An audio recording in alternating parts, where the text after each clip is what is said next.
और हमें सिलेक्ट भी होना है। 12th में ही सिलेक्ट होना बहुत जरूरी है आपके लिए।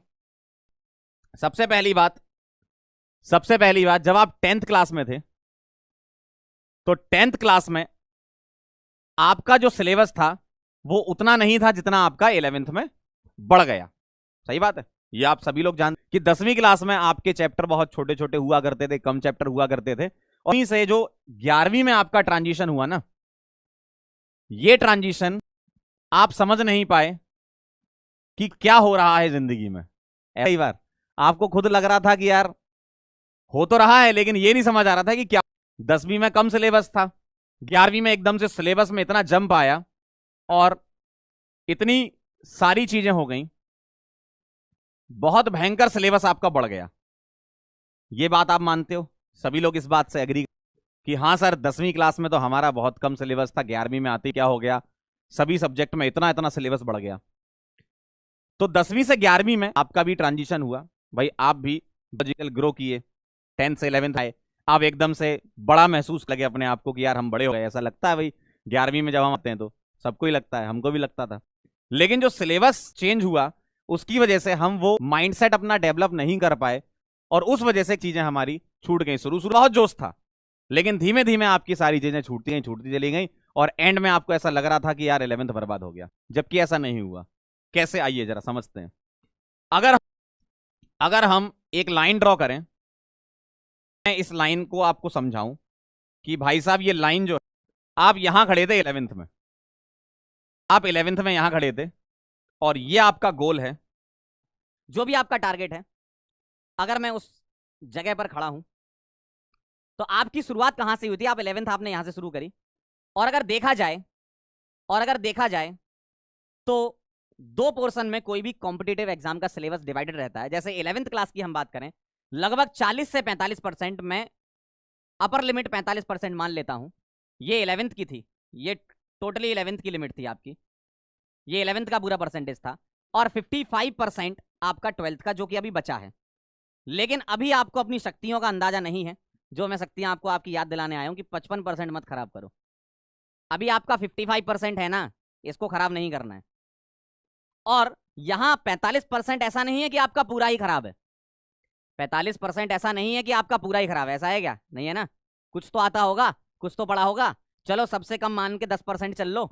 10% अगर आपको यहां से आता है, अगर 10% भी यहां से आता है, 12th आपके हाथ में है, 12th आपके हाथ में है, उसको अच्छा करना है, डे वन से कंसिस्टेंट रहना है। जहां भी आप पढ़ रहे हो, जिस भी बैच में पढ़ रहे हो, जिस भी कोचिंग में पढ़ रहे हो, कहीं भी आप पढ़ रहे हो, आपको 12th पकड़ के रखनी है।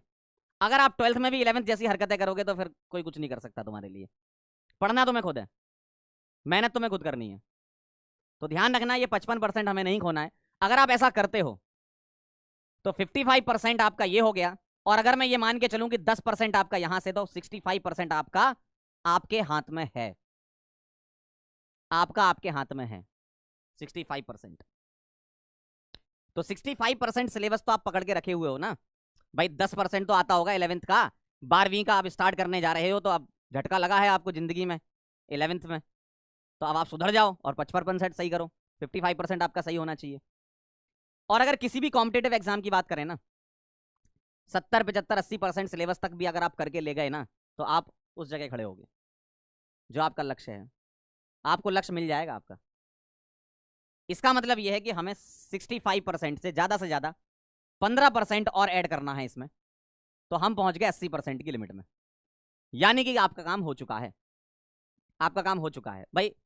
अब अगर आप और आगे चलते हो तो बहुत अच्छी बात है, 100% कर लो, हम तो यही चाहेंगे कि भाई 100% कर लो।